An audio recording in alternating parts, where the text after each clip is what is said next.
주님이 주신 말씀 나누도록 하겠습니다. 기도하겠습니다. 주님, 오늘 또 우리가 주님의 말씀 앞에 나왔습니다. 주님이 전하고자 하는 그 메시지를 알게 하시고 주님 앞에 반응할 수 있는 화답하는 저희가 되도록 인도하여 주옵소서. 성령님, 이곳에 오셔서 한 사람 한 사람 마음속에 성령의 주님의 빛을 비춰주시고 우리의 마음 가운데 말씀의 씨앗이 숨겨질 때에 그 빛으로 말미암아 우리가 그 말씀의 씨앗들이 자라서 썩고 자라서 30배, 60배, 100배의 열매를 맺을 수 있는 그런 하나님의 사람, 은혜 가운데 살아가는 한 사람 한 사람이 되도록 성령님 우리를 인도하여 주시옵소서. 감사하고 예수님의 이름으로 기도드렸습니다. 아멘. 여러분 성경을 가지고 계시면 요한복음입니다. 요한복음 15장 5절입니다.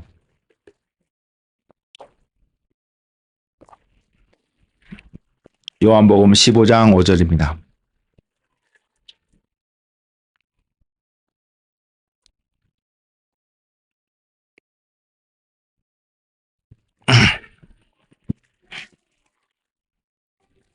안녕하세요. 내 목소리 안 들리나 봐.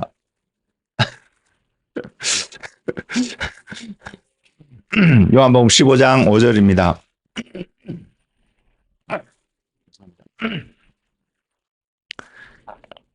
나는 포도나무요 너희는 가지라. 그가 내 안에 내가 그 안에 거하면 사람이 열매를 많이 맺나니 나를 떠나서는 너희가 아무것도 할 수 없음이라. 제가 제목을 그리스도인의 모습이라고 이렇게 했는데요. 실질적으로 제가 이 말씀을 준비하게 된 문구가 조금 있다가 요 말씀을 먼저 드리고 이렇게 그 표현을 하겠습니다. 제가 요한복음 15장 5절 말씀을 제가 읽어드렸는데 여러분 이 말씀을 믿으세요? 여러분 심령 속에 이 말씀이 믿어지세요? 제가 다시 한번 읽어드릴까요? 나는 포도나무요 너희는 가지라. 그가 내 안에 내가 그 안에 거하면 사람이 열매를 많이 맺나니 나를 떠나서는 너희가 아무것도 할 수 없음이라.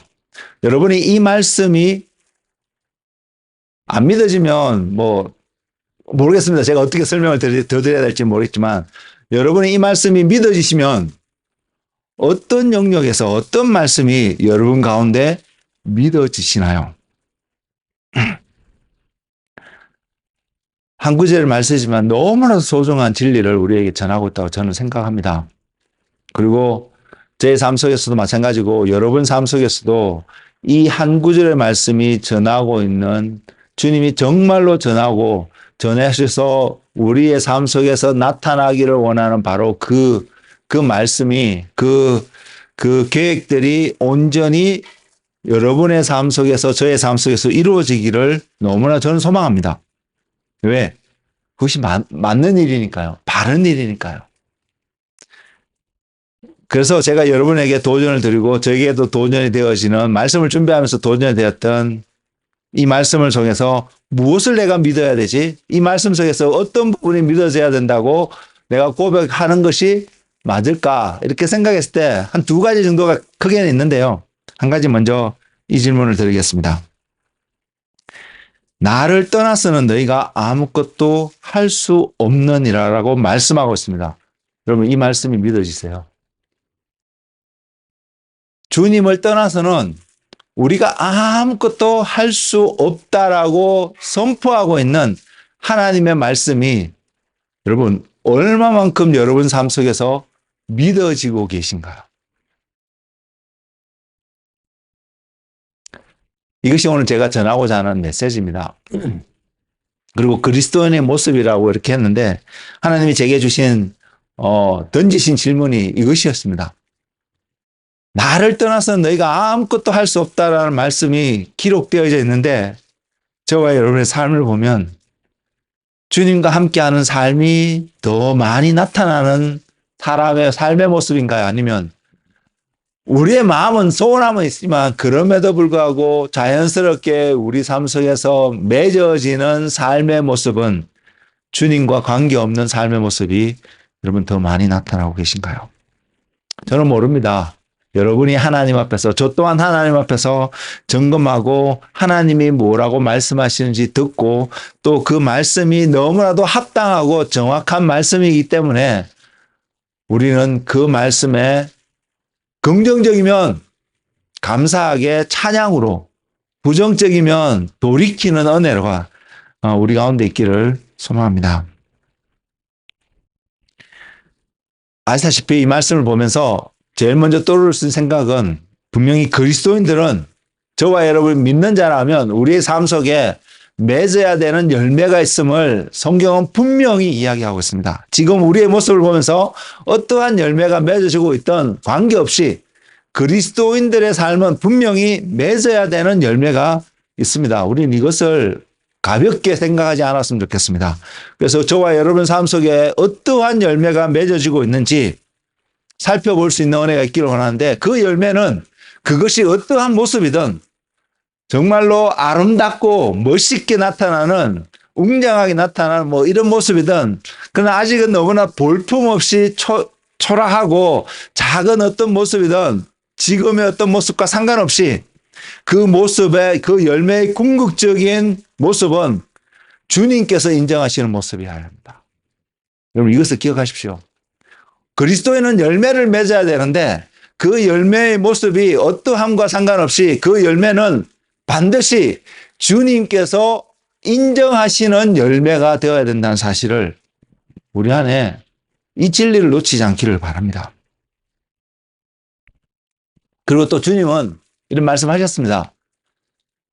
그 열매를 통해서 사람들을 안다고요. 다시 말해서 우리가 그리스도인이라고 표현하는 우리가 맺는 열매를 통해서 주님이 말씀하시기를 너가 정말로 그리스도인인지 아닌지를 그 열매를 통해서 알 수 있다고 말하고 있습니다. 그래서 마태복음 7장 16절에서 18절 말씀에 이렇게 선포하고 계십니다. 그들의 열매로 그들을 알지니 가시나무에서 포도를 또는 엉겅퀴에서 무화과를 따겠느냐. 이와 같이 좋은 나무마다 아름다운 열매를 맺고 못된 나무가 나쁜 열매를 맺나니. 자, 이 말씀은 무엇을 말하고 있습니까? 열매를 소위 주님이 인정하시는 열매도 궁극적으로 표현하면 좋은 열매입니다. 좋은 열매가 주님이 인정하시는 열매가 되어야 되고 아름다운 열매가 주님이 인정하시는 열매가 되어야 되는데 주님이 인정하시는 열매는 좋은 열매고 아름다운 열매일 것입니다. 우리는 그런 열매를 맺어야 되는데 마태복음 7장 16절에서 18절에 있는 말씀을 가만히 보면 좋은 열매를 맺는 나무가 있고요. 나쁜 열매를 맺을 수밖에 없는 나무가 있음을 분명히 이야기하고 있습니다. 나무에 따라서 나무가 어떤 나무냐에 따라서 좋은 열매를 맺을 수 있고 나쁜 열매를 맺을 수 있는데 저와 여러분은 지금 좋은 열매를 맺는 사람들인가요? 아니면 그렇지 않은 열매를 맺는 사람들일까요? 마태복음 7장에 있는 말씀을 근거로 해서 우리의 삶을 점검하면서 이야기해보면 내가 저와 여러분이 좋은 열매를 맺어야겠구나라고 생각하는 그 순간 우리가 좋은 열매를 맺어야 된다면 내가 좋은 나무가 되어야 되네 이런 한 결론을 도달할 수 있어야 합니다. 내가 좋은 나무가 아닌데 어쨌든 좋은 열매를 맺어보겠다고 생각하는 그 자체가 벌써 틀렸다는 것입니다. 가능하지 않는 일입니다. 그러면 우리는 좋은 나무일까요? 나무로 비유를 하는데 우리는 정말로 좋은 나무일까요? 성경이 뭐라고 하시는지 한번 살펴볼까요? 로마서 3장 10절에서 12절 말씀에 이렇게 기록하고 있습니다. 기록된 바 의인은 없나니 하나도 없으며 깨닫는 자도 없고 하나님을 찾는 자도 없고 다 치우쳐 함께 무익하게 되고 선을 행하는 자는 없나니 하나도 없도다. 이 말씀이 사실이라면 성경에 기록해 있으니까 사실이겠죠. 그렇다면 우리가 이 말씀을 정말로 진짜로 100% 부족함이 없이 믿는다면 저도 포함되고 여러분들도 포함됩니다. 무엇이에요? 의인은 없나니 하나도 없다고 말하는 의인의 반대말은 악인이라고 표현할 수 있을 텐데 저도 악인이고 여러분도 악인이라는 것입니다. 그러면 좋은 나무가 좋은 열매를 맺는다고 했는데 그 나무에 우리의 모습을 비춰보면 우리는 의인이 아니기 때문에 좋은 열매를 맺을 수 있는 존재가 아닙니다. 그 논리를 따지보면 그렇지 않나요? 그 의인이 아닌 이유를 로마서 3장 11절 12절에서 표현하고 있는데 깨닫는 자도 없고 하나님을 찾는 자도 없고 다 치우쳐 함께 무익하게 되고 선을 행하는 자도 없나니 하나도 없더라. 이 말을 우리 삶에 적용해 보면 나는 또는 우리 공동체를 이야기해서 우리는 깨닫지도 못하는 자고요. 하나님을 찾지도 않는 자고요. 다 치우쳐 무익하게 되고 선을 행하는 모습이 우리 안에는 없다라는 것이 성경이 기본적으로 선언하고 있는 한 진리입니다. 제가 말씀을 조금 전에 시작하면서 나를 떠나서는 아무것도 할 수 없다라고 말씀하시는 그 말씀을 믿느냐고 이렇게 질문을 드렸는데 맞습니다. 동일하게 지금 이 말씀 로마서 3장 10절에서 12절에서 말하고 있는 의인은 없나니 하나도 없다라고 선포하고 있는 이 말씀 여러분 믿으시나요?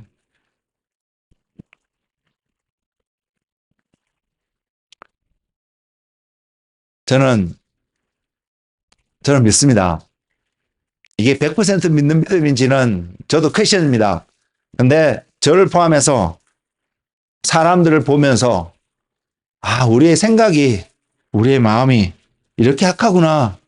조금만 틈만 있으면 하나님과 관계없이 살아가려고 하는 수많은 모습들이 자연스럽게 우후죽순처럼 솟아나고 있는 모습을 바라보기 때문에 저는 이 말씀을 분명히 믿습니다. 그런데요, 그렇기 때문에 저 개인에 적용해 봐도 좋은 열매를 맺을 수 없는 존재인 것을 너무나도 분명한 사실입니다. 좋은 열매를 맺을 수 없는 걸 안다면 내가 그래도 거룩하게 보이고 신앙이 있는 사람처럼 보이게끔 살아가는 그 사실 자체가 너무나 모순적인 삶의 모습일 것입니다. 그러지 않을까요? 내가 악인이라고 믿는다면 말씀에 근거해서 이것을 믿는다면 그럼에도 불구하고 내가 오인인 것처럼 보이려고 하는 어떠한 말과 행동들은 진짜 모순적인 삶의 모습일 것입니다. 그런데요, 이것으로 끝났으면 저와 여러분은 어떠한 경우도 좋은 열매를 맺을 수 없는데 주님이 요한복음 15장 5절에서 이렇게 선포하고 계시거든요. 너희가 내 안에 있으면 좋은 열매를 맺을 수 있다라고 말입니다. 악인은 맺을 수 없는 건 분명한 사실이었는데 이제 예수 그리스도를 통해서 우리에게 선포되어진 또 다른 하나의 기준은 뭐냐면 좋은 열매를 맺을 수 있는 기회가 조건이 주어졌다는 사실입니다. 그것이 예수님 안에 있으면입니다. 내가 선한 일을 행하기 때문에 좋은 열매를 맺는 것이 아니라 내가 예수님 안에 있을 때에 주님이 찾으시는 그 열매를 맺을 수 있음을 여러분 기억하시기를 주님의 이름으로 축복을 드립니다. 그것이 복음 아닐까요? 그것이 우리에게 희망을 주는 소식이 아닐까요?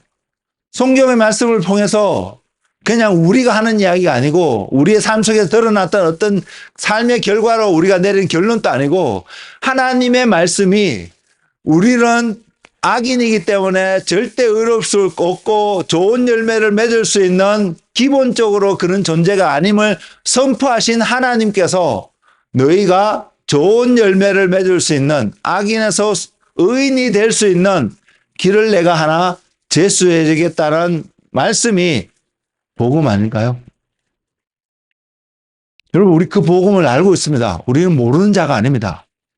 우리가 어떻게 주님 안에 거할 수 있고 우리가 어떻게 악인이었는데 의인이 될 수 있는지는 우리는 이미 모르는 바가 아닙니다. 예수님이 그 일을 하셨습니다. 그리고 성경에는 그것을 또 이렇게 표현하고 있는 부분이 있는데 한번 읽어드릴게요. 로마서 11장 17절에서 18절 말씀인데요. 또한 가지 얼마가 꺾이었는데 돌감람 나무인 내가 그들 중에 접붙임이 되어 참감람 나무 뿌리의 진액을 함께 받은 자가 되었은즉 그 가지들 향하여 자랑하지 말라. 자랑할지라도 내가 뿌리를 보존하는 것이 아니요 뿌리가 너를 보존하는 것이니. 자, 로마서 11장의 전체적인 말씀은 이스라엘을 중심으로 한 하나님의 계획과 또 이방인들이 어떻게 그 하나님의 백성으로 접붙이게 되는 그 전체적인 그림을 보여주고 있는데 이 한 구절의 말씀을 통해서 우리가 또 한번 보는 것은요. 우리는 좋은 나무, 좋은 열매를 맺을 수 없는 나쁜 나무에 붙어 있는 한 가지였는데 그 가지가 소위 말해서 너무나도 운 좋게 좋은 나무에게 붙어짐으로 좋은 열매를 맺을 수 있는 기회가 주어졌다는 것입니다. 그것이 복음이라는 것이고요. 근데 경고하는 것은 우리가 그래서 좋은 열매를 맺고 있기 때문에 내가 좋아서 내 근본 DNA가 선하고 의로운 자가 되어져서 좋은 열매를 맺는 것이 아니라 너를 접붙여서 너에게 양분을 공급하고 좋은 열매를 맺게 하는 뿌리, 그 뿌리 때문에 좋은 열매를 맺을 수 있음을 이야기하고 있습니다. 여러분 그거 보시나요? 그 뿌리. 저와 여러분이 저와 여러분이 좋은 열매를 맺을 수 있는 것은 우리가 뭔가를 막 좋은 일을 해서 하나님의 나라가 확장되어지는 것처럼 보이지만 절대 그게 아닙니다. 우리가 하나님 안에 있을 때에 주님의 접붙임을 받고 주님 안에 있을 때에 주님이 저와 여러분을 통해서 행하신 일이 하나님 나라의 확장이 되는 것을 우리는 정확하게 볼 수 있기를 바랍니다. 결국 우리는 좋은 열매를 맺을 수 있는 어떤 한 조건을 갖출 수 있게 되었는데 그 좋은 열매를 맺게 되는 이유가 우리 안에서 발견되어지는 것이 아니라 주님 안에서 발견되어지는 사실을 우리는 잊지 않았으면 좋겠습니다. 기억하십시오. 우리의 모습을 보면 내가 이렇게 선한 일을 행했는데 내가 너희에게 이렇게 뭔가를 공급하고 이렇게 해줬는데 왜 그런 속담도 있잖아요. 죽어가는 사람, 강물에 빠진 사람 건져내주니까 보따리 내려가는 한국의 옛적인 속담도 있는데 이게 사람들의 모습이거든요. 그리고 그 건져준 사람들의 마음은 이런 마음이 있거든요. 내가 내 것을 다 들어서 너를 이렇게 도와주고 건져줬는데 너가 나를 이렇게 배신해? 세상의 논리로 보면 맞을 수 있습니다. 맞을 수 있습니다. 근데 성경의 논리로 바라보면 틀렸습니다. 그렇지 않나요? 여러분 삶 속에서 내가 이렇게 했다라고 말할 수 있는 많은 일들이 있을 수 있습니다. 그것도 팩트고 틀리지 않았을 것입니다. 근데 성경의 논리를 가지고 성경의 진리를 가지고 그것을 비교해 보면 그렇게 할 수 있는 것조차도 그리스도의 은혜였다는 사실을 부인할 수 있을까요? 주님 때문에 내가 할 수 있었다는 사실을 인정하는 그 순간 우리가 진짜 온전한 좋은 양심을 가지고 그 가지를 가지고 있다면 내가 했다라고 말할 수 있을까요? 근데 우리는 종종 내가 이렇게 했는데 라는 생각이 우리 삶 속에서 계속해서 우리를 자극하고 있는 우리의 모습을 발견하고 있지 않나요? 오늘 메시지의 주제는 이겁니다. 내가 어떠하든 그리스도 안에 있어야 되는 거구나. 이게 하나의 주제입니다.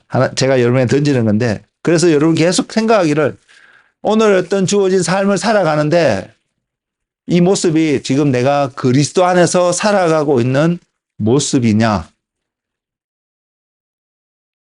옆에 사람이 칭찬한다고 그렇게 되지 않을 것입니다. 그것은 여러분 자신이 주님 안에서만 확인되어질 수 있는 하나의 사실일 것입니다. 그리고 저는 여러분이 그러한 확인되어지는, 주님으로부터 확인되어지는 그런 일들이 끊임없이 우리 안에서 충만하게 풍성하게 증거되어지는 삶이 여러분의 삶이 되시기를 축복을 드립니다. 가진 우리가 그리스도께 돌감나무였던 우리가 창감나무의 뿌리에 붙을 수 있는 이유는 주님의 십자가 때문이었음을 우리는 분명히 알고 있습니다. 그 십자가는 분명히 우리에게 그리스도의 사랑을 입은 자라는 것을 증거하는 메시지입니다. 그렇기 때문에 우리는 또 이곳에 모여 있을 수 있습니다. 그 십자가가 없었다면, 주님이 우리를 그렇게 사랑해 주시지 않으셨다면 저와 여러분 이곳에 모여 있지도 않을 것입니다. 그리고 우리가 모여 있기 때문에, 또는 이 모여 있는 외적인 모습으로 끝나는 것이 아니라 우리가 진짜로 그리스도 안에 몸담고 있는 부분이 있기 때문에 우리는 또한 주님의 제자고 주님의 자녀라고 부르심을 입을 수 있다고 생각합니다. 그리고 이것을 아는 것, 내가 그리스도 안에 있고 내가 그리스도의 제자고 내가 그리스도의 자녀인 것을 아는 것이 요한복음 15장 5절 말씀을 통해서 표현하고 있는 표현이 열매라는 사실입니다.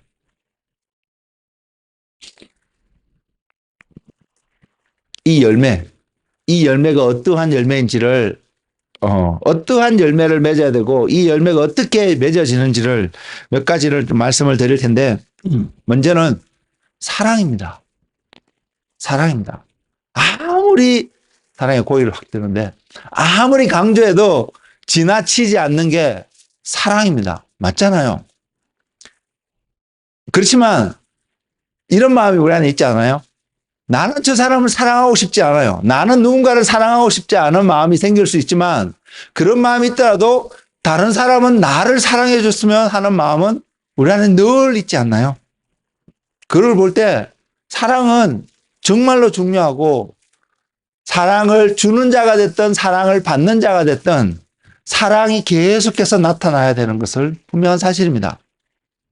그러면 우리 공동체 안에서 그 사랑이 나타나기 위해서 저와 여러분은 무엇을 해야 할까요? 딱 하나 할 것입니다. 내가 먼저 사랑하는 자가 되어야 되지 않을까요? 그래야 내 안에서 그 사랑이라는 열매가 맺어지지 않을까요? 그리고 그 사랑이라는 열매는 그리스도 안에 있을 때에 진짜 온전한 그 사랑을 열매를 맺기 때문에 이렇게 분명히 말씀드릴 수 있습니다. 그 한 구절의 예로서 한 구절의 말씀을 전해드리면, 요한복음 13장 34절과 35절에 나와 있는데, 이것이 사랑하기 때문에, 저와 여러분이 그래서 사랑하기 때문에 주님의 제자인 것을 명백하게 선언하는 주님의 말씀입니다. 새 계명을 너희에게 주노니 서로 사랑하라. 내가 너희를 사랑한 것 같이 너희도 서로 사랑하라. 너희가 서로 사랑하며 이로써 모든 사람이 너희가 내 제자인 줄 알리라. 여기서 너희는 누구를 가리킬까요? 간단하게는 이 말씀을 직접 듣고 있는 당시에 예수님의 제자들 아닐까요? 그리고 오늘날 이 말씀을 보면서 말씀을 통해서 주님의 음성을 듣는 저와 여러분들도 동일하게 이 너희라는 사람들의 범주 속에 포함되는 한 사람 아닐까요? 그럼 그 사람들이 어떤 사람입니까? 우리는 이렇게 표현할 수 있습니다. 주님을 믿는다고 말하는 사람. 주님을 믿는다고 말하는 사람. 더 크게 보면 교회 안에 주일날 예배드리고 교회에 참여한 모든 사람들이 주님을 믿는다라고 하는 말할 수 있는 사람들일 수 있습니다. 큰 의미에서는요. 그러면 우리 한번 보자고요. 그 교회 안에 있는 사람들이 서로 사랑하고 살아가고 있나요? 그 모습이 더 많이 보이나요? 아니면 서로 미워하고 미워하고 증오하고 이런 표현이 좀 맞지 않을지는 모르겠지만 사랑하지 않는 모습들이 더 많이 있나요? 아니, 우리가 서로 사랑하면 어떠한 태도로 서로가 서로를 대하며 살아갈까요? 교회 안에뿐만 아니고요. 세계에 수많은 교회들이 있습니다. 주님의 교회들요. 저희 교회 이름도 주님의 몸된 교회이긴 하지만 모든 교회가 기본적으로 지금 우리가 이 세상에 존재하는 모든 교회가 그리스도는 예수 그리스도는 주님이시라는 것을 고백하기 때문에 모두가 주님의 교회라고 말할 수 있는 부분이 있습니다. 근데 그 모든 교회가 서로가 서로를 향해서 주님이 말씀하시는 것처럼 그런 차원의 사랑을 나누고 있을까요? 우리 생각 속에 이것의 패션이 되어지고 의심되어지는 마음이 더 많이 있지 않나? 이것이 정직한 고백 아닌가요? 그렇다면 이런 생각을 하는 우리 자신이 저 자신이 또한 틀릴 수는 있지만 이런 생각이 나온다는 것은 우리 안에 들렸던 직접적이 됐든 간접적이 됐든 교회가 교회를 사랑하지 않는 이런 모습들을 우리는 알고 있다라는 얘기가 되지도 않을까요? 그러면서 우리 자신의 이 질문을 던져봤으면 좋겠습니다. 우리는 주님의 사람들을, 주님의 몸된 성도들을, 교회 안에서 함께 신앙생활하는 성도들을 얼마만큼 사랑하고 있을까요? 전 지난 목요일에 이 구절의 말씀을 드렸습니다. 요한일서 2장 6절 말씀인데 그의 안에 산다고 하는 자는 그가 행하시는 대로 자기도 행할지니라. 요한복음 13장 34절 35절에 주님께서 뭐라고 말씀하시냐면 세 계명을 주셨는데 내가 너희를 사랑한 것 같이 우리는 목회자인 저도 여러분에게 제가 여러분을 사랑한 것처럼 사랑하라고 이렇게 잘 표현을 못합니다. 대신 사랑해야 됩니다라고 표현을 하는 사람입니다. 아마 여러분들도 딴 사람에게 그렇게 표현할 것입니다. 근데 주님은 이렇게 말씀하셨습니다. 내가 너희를 사랑한 것 같이 너희도 서로 사랑하라. 주님이 여러분을 어떻게 사랑하시나요? 여러분 아시나요? 여러분 그걸 아신다면 여러분은 그 주님이 여러분을 사랑하신 그만큼 여러분 주변에 있는 사람들을 사랑하고 계시나요? 우리가 그리스도 안에 있다면 너희가 나를 떠나서 나 아무것도 할 수 없다고 말씀하셨는데 그래서 내가 주님 안에 있다면 우리의 사랑은 주님이 나를 사랑하신 것처럼 그가 행하신 대로 우리도 행하는 것이 사랑하는 것이 진짜 사랑 아닐까요? 기억하시기 바랍니다. 내가 주님 안에 있어야 되는 거 하나고요. 또 하나는 동일한 말씀인데 달리 표현하면 주님이 행하신 대로 살아야 되는 거예요. 그냥 저 사람보다 내가 조금 더 나은 어떤 삶을 살아가는 것으로 충만한 것이 아니라 주님이 여러분을 사랑하신 대로 여러분 또한 주님의 몸된 일, 그냥 바깥에 있는 사람들을 사랑하라고 말씀하시는 것이 아니라요. 먼저는 우리 소위 교회 안에 있는 사람들, 주님을 믿는다고 말하는 그 공동체 안에 있는 한 사람 한 사람들을 그리스도께서 여러분을 사랑하신 것처럼 여러분도 그 사람들을 사랑해야 된다는 사실을 우리는 가볍게 넘어가지 않았으면 좋겠습니다.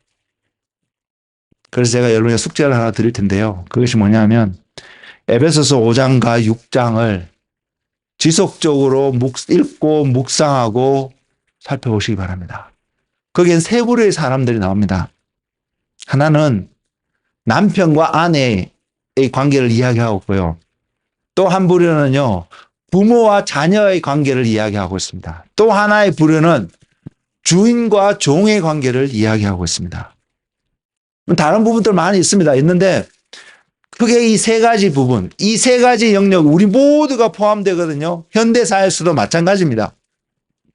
달리 이것이 다른 모습으로 표현을 하고 있지만 궁극적으로 원리를 따져보면 동일하게 포함되어 있습니다. 그 안에서 그 관계 속에서 우리가 다 놓여 있는데 그 관계 속에서 그리스도께서 여러분을 사랑하신 대로 여러분의 상대자들을 그렇게 사랑할 수 있는 그런 은혜가 여러분 가운데 있기를 주님의 이름으로 축복을 드립니다. 다시 한번 강조드리지만 우리가 맺어야 된 좋은 열매라고 말하는 그 기준이 내가 저 사람보다 뭔가 나은 어떤 것이 나오기 때문에 나는 저 사람보다 낫다라는 것이 절대 아니라 기준은 내가 그리스도만큼 그리스도께서 사랑하신 대로 그리스도께서 보이신 대로 그것이 출발점인 것을 우리는 알았으면 좋겠습니다. 깨달았으면 좋겠습니다. 그러면 우리 안에 딱 남는 거 하나 있습니다. 그리스도가 우리의 기준의 출발점이고 최고의 목표가만이 아니고 또한 그리스도가 우리의 최고의 목표기도 맞는데 이것이 또한 우리의 출발점이기 때문에 저와 여러분에게는 이거 하나밖에 안 남습니다. 내가 그리스도가 나를 사랑한 것처럼 그리스도께서 우리에게 어떻게 행하신 것처럼 우리도 행하려면 우리에게 주어진 조건은 하나입니다. 내가 그리스도 안에 있을 때입니다. 내가 그리스도 안에 없는 어떤 모먼트, 그 모먼트에서는 절대로 주님이 인정하실 만큼의 사랑을, 어떤 행함을, 믿음을 보이지 못할 것이기 때문에요. 그래서 그리스도 안에 있어야 된다는 사실, 그리고 의인이 아니라 악인이었던 우리가 그리스도 안에 있기 위해서, 그리스도 안에 있도록 하기 위해서 우리의 어떤 헌신과 우리의 어떤 충성을 요구하신 것이 아니라 주님께서 십자가에서 이루어 놓으셨다는 사실을 우리는 볼 수 있기 바랍니다.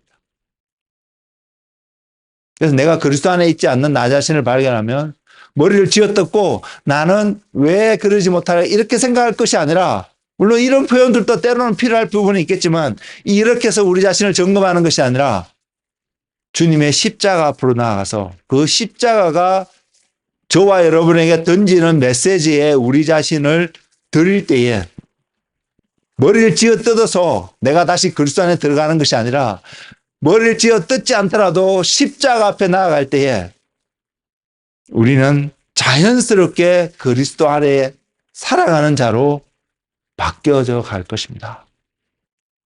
그것을 바라보시기 바랍니다. 사랑을 해야 되지만 사랑을 하는 주체는 저와 여러분입니다. 우리가 직접 해야 합니다. 근데 사랑을 하지 못했기 때문에 내가 머리를 쥐어 뜯는 데서 머무는 것이 아니라 사랑을 하지 못한 이유가 그리스도 안에 있지 않으면 온전한 사랑을 할 수 없기 때문에 그리스도 안에 있기 위해서 우리가 나아가야 될, 취해야 할 태도, 선포해야 될 말씀이 있다면 예수 그리스도께서 나를 사랑하사 십자가에서 나를 구속하여 주셨다는 사실을 선포하는 것입니다. 복음이잖아요. 복음으로 돌아가야 되는 것입니다. 그 모든 과정을 설명하고 있는 한 구절을 오늘 말씀을 드릴 텐데, 사도 바울이 에베소서 보내는 편지글의 마지막 부분에서 표현하고 있습니다. 에베소서 6장 23절인데요.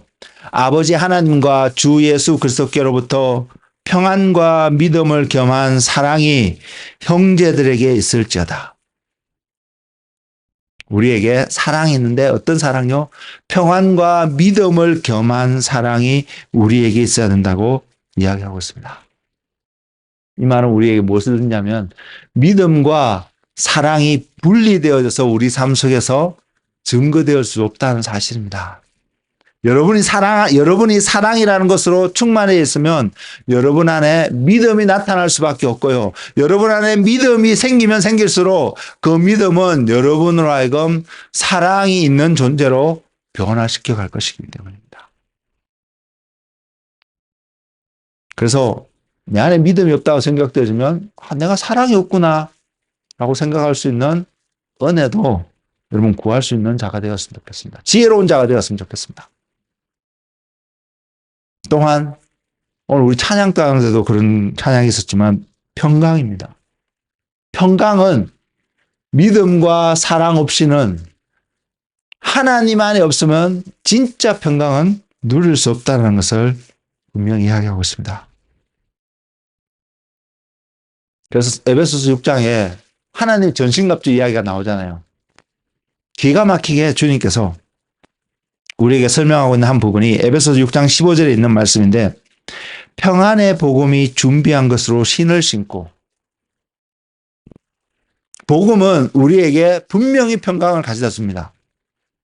그리스도께서 우리에게 전하신 복음, 그리스도께서 우리에게 보이신 그분의 행하심을 통해서 우리에게 나타나신 그분의 사랑은 분명히 우리에게 평강을 갖다 줄 것입니다. 그런데 우리가 이 땅에서 사랑하면서 살아가야 되잖아요. 이 땅에서 믿음 가운데 살아가야 되잖아요. 그리고 이 땅에서 평강 가운데 살아가야 되고, 결국 그래서 그 모든 삶을 통해서 이 땅에서 우리가 그리스도께서 인정하시는 좋은 열매를 맺는 삶을 살아야 되는데, 우리가 잘 알다시피 우리가 살아간 세상이 그냥 우리가 원하는 대로 모든 것을 행할 수 있도록 가만히 우리들을 내버려 두지 않습니다. 전쟁터잖아요. 갈등하고 고민하고 넘어지는, 안 그래야 되는 줄 알면서도 쓰러지는 우리들의 모습을 종종 발견하잖아요. 그때도 일어설 수 있는 게 주님이 우리에게 주신 메시지입니다. 복음입니다. 근데 그 복음이 오늘 우리에게 에베소서 6장 15절에서 뭐라고 표현하고 있냐면, 평안의 복음이 준비한 것으로 신을 신고, 우리의 발에 그 신을 신어야 된다는 것입니다. 평안의 복음이 주는 메시지. 복음이 여러 가지 메시지를 주는데 그 중에 특별히 평안으로 우리를 함께하고 지켜주는 그 복음으로 우리가 발에 신발로 만들어서 신어야 된다는 것입니다. 그래서 우리가 설 수 있습니다. 그래서 우리가 걷는 그 거리 울퉁불퉁하고요, 진흙같이 빠지고 뭐 어떤 형태의 그 길이라 할지라도요, 우리가 그 평안의 복음으로 주어진 신을 신고 그 길을 걸어가면 어떤 결과가 나타날까요? 길의 상태와 상관없이 저와 여러분은 평강 가운데 머물 수 있습니다. 평강 가운데 있다는 건 주님 안에 있다는 것을 분명히 이야기하는 건데, 우리가 주님 안에 있을 때요, 남들이 보기에 우리가 봐도 그 객관적으로 볼 때 고난이고 힘들고 어려워 보이는 길이라 할지라도 그리스도 안에 있으면 여러분의 마음이 흔들리지 않을 것이기 때문입니다. 그것이 평강 아닐까요? 그리고 그 평강은, 그래서 내가 평강을 누리고 있다라고 고백되어진다면 우리는 반석 위에 서 있다는 사실입니다. 그리고 그 반석은 예수님인 것을 너무나 우리는 잘 알잖아요. 그리스도 안에서 그 삶을 살아가는 사람들은 반드시 이 평강을 누리지 않을까요? 내 안에서 내가 예수님 믿는다고 살아가고 있는데 왜 내 안에는 평화가 없지? 라고 여러분 생각하신다면, 여러분 이거부터 점검하셔야 합니다. 내 정말로 예수님을 믿고 있는가? 내가 정말로 말씀이 말하는 것처럼 믿고 내 삶을 그것에 바운드 되어져서 묶여져서 그 말씀대로 내가 삶을 살아가고 있는가? 이것부터 점검하셔야 합니다. 그리고 여러분의 삶을 다시 한번 주님께로 돌리고 주님께로 여러분의 삶을 온전히 맡길 때예요, 주님은 평강으로 여러분을 지키실 것입니다. 세상이 알지 못하는 평강이라고 주님이 말씀하셨습니다. 주님이 살아계시지 않은 분이라면, 그래서 우리가 전적으로 주님께 우리 자신을 드렸는데도 이것을 누릴 수 없다면 주님은 거짓말이기 때문에 우리는 그런 주님을 더 이상 믿을 필요가 없잖아요. 근데 분명히 말씀드릴 수 있지만 주님은 우리에게 넘어지지 않을 수 있는, 아니 넘어져도 다시 일어설 수밖에 없는, 그 앞에 길이 여정이 아무리 험난하다 할지라도 통과할 수 있는 그 평강을 반드시 주시는 분이십니다. 제가 경험해 봐서 압니다. 그래서 그 주님을 포기할 수가 없습니다. 전 여러분들도 주님을 포기하지 않는 한 사람이 되기를 소망합니다.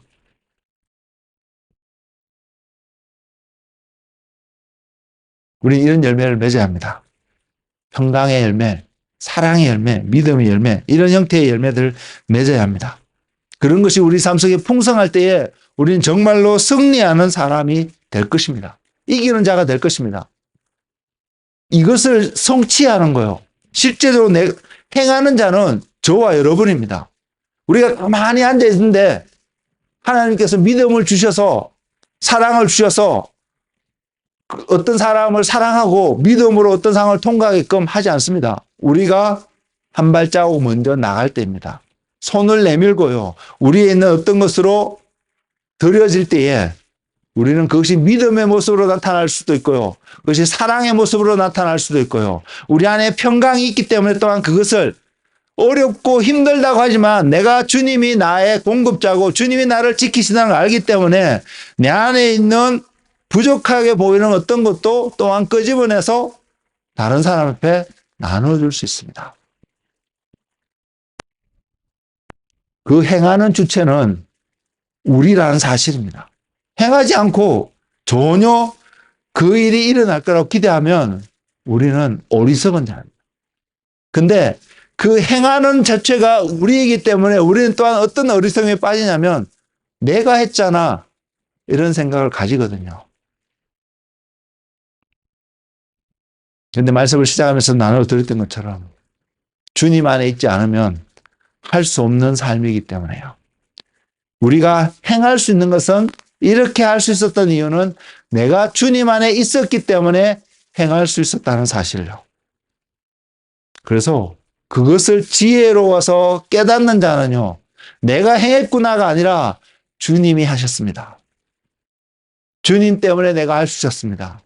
그 영광은 주님께 드리는 것이 마땅하다고 고백하는 것입니다. 다른 예화 속에서는 이렇게 표현합니다. 주님이 무익한 종입니다. 무익하잖아요. 우리 안에 유익한 게 뭐가 있습니까?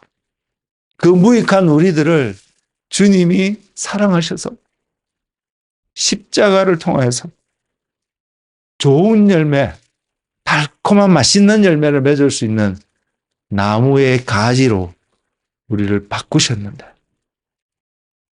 거기에 우리가 뭔가를 했다라고 뭘 자랑할 수 있을까요? 주님이 했다는 사실을 아는 그 사람의 삶이 진짜로 내가 은혜 가운데 산다는 사실을 고백하는 사람입니다. 은혜는 이것입니다. 말씀을 마칠 텐데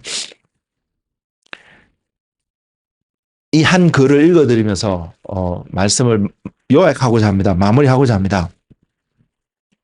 어떤 글이냐면 제가 지난주에도 그 글을 읽어드렸는데요.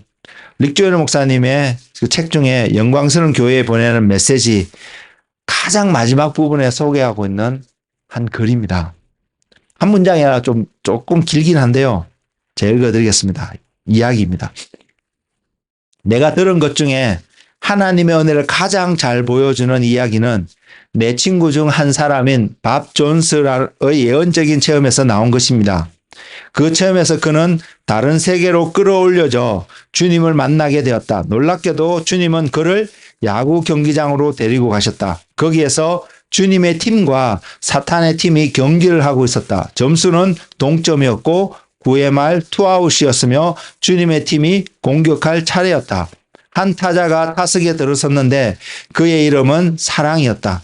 사탄은 와인드업하여 볼을 던졌고 사랑은 그것을 외야로 쳐서 안타를 만들어냈다. 왜냐하면 사랑은 결코 실패하지 않기 때문에 사랑은 언제든지 떨어지지 아니하니 라는 고린도전서 13장 8절에 있는 말씀을 그렇게 표현하고 있습니다. 그렇기 때문에 사랑이 안타를 칠 수 있었음을 이야기하고 있습니다. 그 다음 타자가 타석에 들어섰는데 그의 이름은 믿음이었다. 그도 사탄의 초구를 공략해 외야에 떨어지는 안타를 만들어냈다. 왜냐하면 믿음은 사랑과 함께 역사하기 때문이다. 다음으로 세 번째 타자가 타석에 들어섰고 이름은 경건한 지혜였다. 사탄은 와인드업을 하여 초구를 던졌으나 경건한 지혜는 그냥 지나치게 했다. 볼 원이 되었다. 그 사탄은 3개의 볼을 더 던졌지만 경건한 지혜는 하나도 건드리지 않고 다 지나치게 했다. 왜냐하면 경건한 지혜는 사탄의 볼에 흔들리지 않기 때문이다. 그는 걸어나갔고 베이스는 만루가 되었다. 그때 주님께서 밥을 향해 돌아서며 말씀하셨다. 내가 이때를 위해 최고의 선수를 아껴두고 있었다.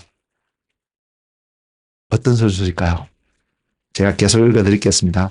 그러자 은혜라는 이름의 선수가 타석에 들어섰다. 밥은 그 선수가 대단해 보이지 않았기 때문에 사탄 팀 전체가 마음을 놓았다고 말했다. 사탄이 볼을 던졌는데 밥은 공을 그렇게 강하게 때리는 선수는 한 번도 보지 못했다고 말했다. 하지만 사탄 팀은 중견수인 공중 권세 잡은 자가 공을 한 번도 빠뜨린 적이 없었기 때문에 걱정을 하지 않았다. 그는 공을 잡으려고 일어섰는데 공이 글러브를 뚫고 나와 그의 머리를 때려서 그는 땅에 넘어지고 말았다. 공은 계속 날아가서 담장을 넘어갔고 결국 만루 홈런으로 기록되었다. 주님의 팀이 승리했다. 그러자 주님께서 밥을 향해 돌아서시며 말씀하셨다.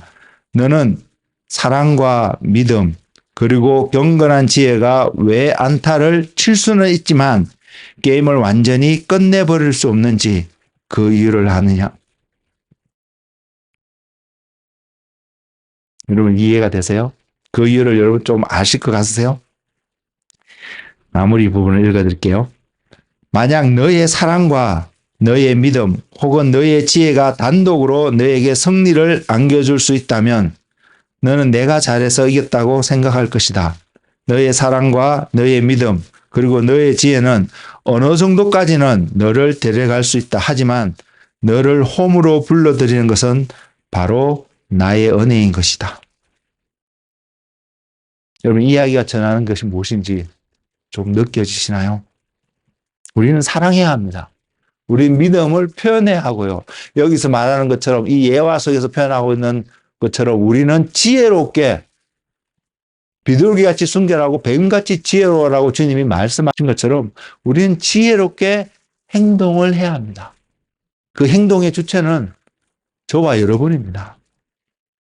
그런데 우리를 홈으로 불러들이는 것, 우리를 온전히 승리하게끔 하는 것은 그래서 우리가 구원을 완전히 이루어서 하나님 나라에 들어가고 그 나라에서 영원히 하나님과 주님과 함께 살 수 있는 길은 은혜인 것을 말입니다. 주님의 은혜인 것을요. 우리가 고백하는 은혜는 바로 이런 은혜여야 된다는 사실을요. 우리가 경험하기를 원하는 것은 바로 이런 모습의 은혜인 것을 말입니다. 사랑하는 성도 여러분, 여러분 삶 속에 가장 소중하고 또 여러분 삶 속에 어떤 계획이 중요하기 때문에 그것을 바라보면서 오늘 또 살아가고 계시나요? 그리스도인으로 살아가기를 원하는 모든 사람들에게 오늘 주님이 우리에게 하시는 한 음성이 있다면 너는 내 안에 거해야 된다는 것을 말하고 있습니다. 그리고 내 안에 거한다는 그 사람의 삶은 주님이 행하시는 대로 살아가야 되는 삶인 것을 분명히 이야기하고 있습니다. 주님이 행하신 것을 바라볼 때에 주님이 우리를 사랑하셨기 때문에 주님이 우리에게 믿음을 보이셨기 때문에 주님이 또한 지혜롭게 행동하는 것을 우리에게 본을 보여주셨기 때문에 우리 또한 사랑하고요.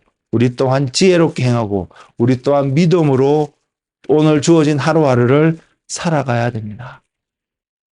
근데 우리가 승리를 하고 이기는 자가 되고 생명을 얻는 궁극적인 덕목이 있다라면 그것은 바로 저와 여러분을 향해서 부으시는 무한하신 하나님의 은혜라는 사실. 우리가 사랑했지만 우리가 믿음을 증거했지만 우리가 지혜롭게 행하였지만 그래서 우리가 평강 가운데 어떤 상황 속에서도 굳건하게 넘어지고 우리의 두 발로 서서 그 과정을 통과했지만 이것이 하나님의 은혜였다고 고백할 수 있는 그 한 사람이 되어진다라면 우리는 우리 힘으로 살아가는 것이 아니라, 내 힘으로 그것을 했다는 것이 아니라 그리스도가 아니었다면, 주님이 아니었다면, 다시 말해서 내가 주님 안에서 머물지 않았다면 살아갈 수 없었구나라는 것을 고백하는, 진짜 은혜 가운데 살아가는 한 사람 아닐까요?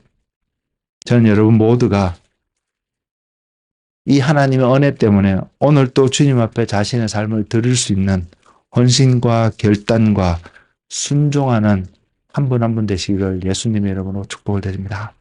기도하겠습니다.